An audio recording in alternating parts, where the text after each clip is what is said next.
So guys आजको product छ तपाईँको मेक इन्जिनियरिङ एन्ड ट्रेडिङबाट आएको छ यो काठमाडौँको सेलर हुनुहुन्छ उहाँलाई फेसबुकमा पनि खोज्न सक्नुहुन्छ। तर मैले दराजबाट लिएँ।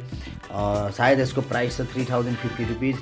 यो एउटा रोबोटिक ब्लक सिस्टम हो है, अनि जुन 2.4 गिगाहर्जको तपाईँको रिमोट कन्ट्रोल सिस्टमले पनि चल्छ, प्लस तपाईँले एपबाट पनि कन्ट्रोल गर्न सक्नुहुन्छ अनि मोडुलर गराउन सक्नुहुन्छ। But I am not sure कि तपाईँको यो लेगो ब्रिकसँग चाहिँ तपाईँको कम्प्याटिबल रहन्छ कि नै। र मैले मगाएको मोडल चाहिँ सेन्ड गर्नुभयो कि नै त। सो सेन्ड गर्नुभएको छ सेलरले। AMUBot भनेको छ, मोल्ड किङ भन्ने ब्रान्ड हो। युट्युबमा तपाईँले हेर्न सक्नुहुन्छ यसको बारेमा। DIY टोय लेखेको छ 3053 के अरे 3450मा बेङ डेमा मैले गरेको भएर 345 रुपिज अफ थियो है त। सो तपाईँले एज्युम गर्न सक्नुहुन्छ कि 3005 रुपियाँ पऱ्यो कि मलाई यो है।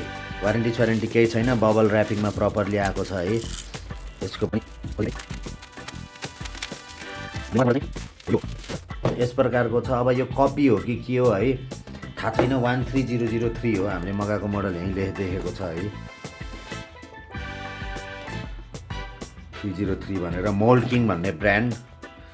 You can find it on Amazon, eBay है, I don't know where. Amazon अनि फ्लिपकार्टमा तपाईँको अर्को अली एक्सप्रेसमा पनि पाउन सक्नुहुन्छ। यसलाई खोलिदिउँ। अहिले हामी यसलाई बिल्ड चाहिँ गर्दै छैनौँ है त। यो हामीले जस्ट अनबक्सिङ भिडियो बनाउँदैछौँ। अहिले हामी बिल्ड गर्दैनौँ है। बिल्ड गरेको भिडियो पनि I make it later on. So यस प्रकारको चाहिँ ठ्याक्कै लेगोको कपी रहेछ है। तपाईँले रेमोट हेरेर चिन्न सक्नुहुन्छ। यसको रेमोट हेरेर यो चाहिँ लेगोको पावर फङ्सन भन्ने हो। अहिलेको लेटेस्ट पावर अफ फङ्सन हो भने यो लेगोको चाहिँ पावर फङ्सनको चाहिँ कपी रहेछ। सो ब्याट्री खोल्नलाई स्क्रुड्राइभर दिएको छ। मेरो विचारमा 2-3टा ट्रिपल ए ब्याट्री लाग्छ। ट्रिपल ए ब्याट्री लाग्छ जस्तो लाग्छ है मलाई चाहिँ।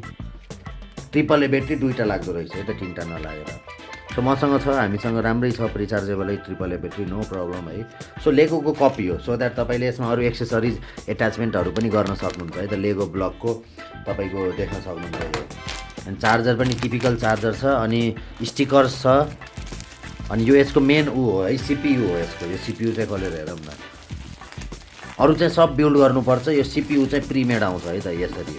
यो चाहिँ यसको मेन बेस मोडुल हो कि। यसैमा यसको सेन्सर छ, अलि हेभी छ होइन, त्यस्तो हेभी त छैन, अलिकति हेभी छ। यसको सेन्सर, यसको मोटर, यसको त्यो सब कुछ यही हो है त। जान सब कुछ यही हो। यसमा अरू पनि कम्प्याटिबल ब्रिकहरू चाहिँ अरू लगाउन मिल्छ होला, सेम्बो ब्लकहरू यताउता। त्यसैको लागि हो मेन यसको पैसा परेको है। पैसाको चाहिँ लगभग 50% रुपिस चाहिँ 50% चाहिँ 1500 रुपियाँको चाहिँ रेमोट र सेन्सरै हो है त। यसको कट सेन्सर रिसिभर यसभित्र छ अलरेडी। रेमोट एकदम हल्का छ है। सो अझ यता पनि रहेछ है त trigger button. Not bad guys है। सो अनि अरू बक्साको एक्सेसरिजहरू यस प्रकार छ। प्याकेज नम्बर 4 है, सेम लाइक लेगो गरेको छ है त। अनि प्याकेज नम्बर 3, अनि यो चाहिँ लेगोसँग कम्प्याटिबल हुनु नै बहुत राम्रो कुरा हो है। सबसे इम्पोर्टेन्ट प्याकेज नम्बर 2 हो। यसलाई चाहिँ लेगोको भएको भए चाहिँ बहुत महँगो पर्नेवाला थियो है त। प्याकेजको नम्बर 2 को चाहिँ अब कतिको ड्युरेबल छ, स्ट्रङ छ भन्ने कुरो। एकदम प्याकेजिङहरू त एकदम सुप्रिम छ है। I am so much happy. 9 out of 10 for the product है। अहिलेसम्मलाई हेर्दाखेरि चाहिँ म्यानुअल पनि छ, यत्रो मोटो छ, डिटेल छ है त म्यानुअल। अहिले हामी बनाउनलाई चाहिँ बनाउँदैनौँ। मेबी अपरेटिङ इन्स्ट्रक्सन पनि छ रिमोटहरूको यस प्रकार। तपाईँले पज गरेर हेर्न सक्नुहुन्छ भिडियोलाई है, यसको इन्स्ट्रक्सन हेर्ने चाहनुहुन्छ भने।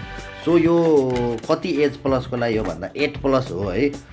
तर अब नेपालको कन्टेस्टमा त 8+ पनि यतिको एडभान्स मान्छेले गर्न खोज्दैनन् जेनरली है। नेपालको कन्टेस्टमा 10+ भनौँ न, 10+ को लागि चाहिँ ठिक हुन्छ नेपालको कन्टेस्टमा। बुकहरू सबै म्यानुअल दिएको छ। अहिले हामी यसको पार्ट्सहरू खोल्दैनौँ है, यत्तिकै हामी छोड्छौँ। एउटा यो टेक्निकको यो टेक्निक सिरिजको कपी हो है त गाइज। टेक्निक सिरिज म बुझाइदिन्छु हजुरलाई। अस्ति पनि हामीले GC ब्लग भन्ने लिएको थियौँ, त्यो पनि टेक्निक सिरिजको हो। यो पनि टेक्निक सिरिजको हो है। एउटा म फोडिदिन्छु यो चाहिँ है, गियरवाला चाहिँ यो हराउन सक्छ भनेर मात्रै हो है त मैले यो नखोलेको चाहिँ। सो यो छ टेक्निक सिरिजको गियर हो यो। सो कतिको बलियो छ त भन्दा फिलहाललाई त बलियो पनि तपाईँको 9 आउट अफ 10 छ है त। पछि भाँचिन्छ के हुन्छ, बट एकदम बलियो, ड्युरेबल छ। सिम्स ड्युरेबल है। कता गयो। सो नम्बर 2 रहेछ है। यसैभित्र हालिदिउँ। यसलाई हामीले बनाउँदाखेरि यसको उमा डिटेलली जान्छौँ। फिलहाल बिल्ड क्वालिटी हेर्न चाहिँ यसैबाट पनि सक्नुहुन्छ है, यो ब्रिकबाट। यो यसको सेन्सर हो, मेन मदरबोर्ड हो यसको है त। यो जुन यो तपाईँको यो छ नि हो, यो पार्ट हो क्या, यो यसरी आउँछ यो मेबी यो पार्ट हो, यो पार्ट। सो तपाईँले कम्पेयर गर्दा, हातसँग कम्पेयर गर्दा मेरो हातभन्दा अलिकति ठुलो हुन्छ भनेपछि मेबी नियरली 10 इन्च जस्तो बन्छ होला टोटलमा यो बनिसकेपछि, मेरो विचारमा है 10 इन्च जस्तो बन्छ होला, 10-12 इन्च, मेबी 1 फुट बन्न सक्छ nearly.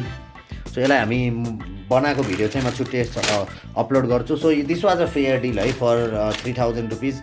I think I got a good deal. यो मैले लेगोको किनेको भए मलाई 5000 प्लस पर्थ्यो होला, मैले लेगोको किनेको भए, बट क्वालिटीमा पनि कम्प्रोमाइज छैन। अनि मोल्ड किङ यो चाहिँ धेरै ठाउँमा पाउन सकिन्छ, अनलाइन अन्त पनि हेर्न सकिन्छ है। सो सेलर हाम्रो हुनुहुन्थ्यो, सेलरको नाम थियो मेक इन्जिनियरिङ एन्ड ट्रेडिङ भनेर है। And this product is not sponsored by seller or Daraz है त गाइस। सी यू अगेन है, म अर्को भिडियो लिएर फेरि आइहाल्छु। By by.